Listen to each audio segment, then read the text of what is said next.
Hello, everyone. Today I'm going to talk about an ethical dilemma that occurred years ago in my family.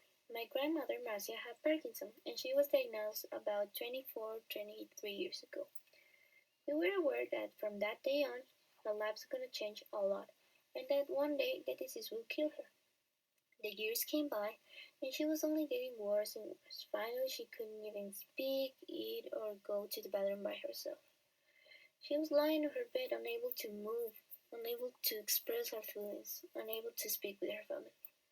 My grandmother has told us before that if one day she couldn't live without the help of others or the help of a machine, she wouldn't like to keep living. She specifically told us that she wouldn't like to live any longer and she wouldn't take any more treatment or medicine. She was a person that enjoyed dancing, playing, singing. She was very happy, but the disease was preventing her from doing what she loved. At first, everybody agreed with her decision, but when the time to decide came up, my aunts and uncles didn't want to let her go. They wanted to continue with the treatment even if it wasn't working. They were attached to her, they loved her too much, and didn't want to lose hope. Doctors recommended to stop treatments and just start giving her morphine so she wouldn't suffer anymore and just live our world at peace.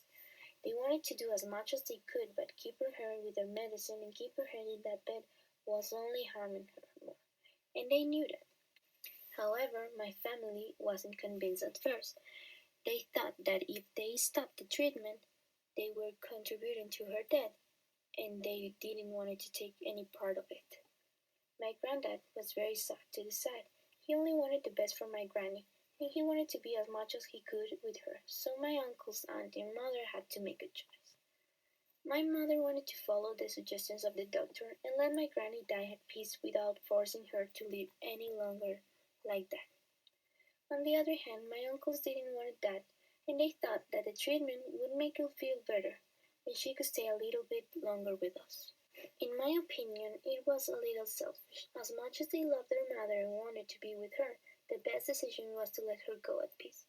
If we continued with her treatment, we were only going against her autonomy, and we would be prolonging her suffering, so we would also be attacking the non-maleficence as well as the beneficence principle.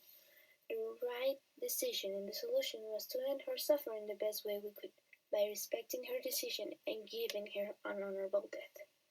They were rough weeks for my family.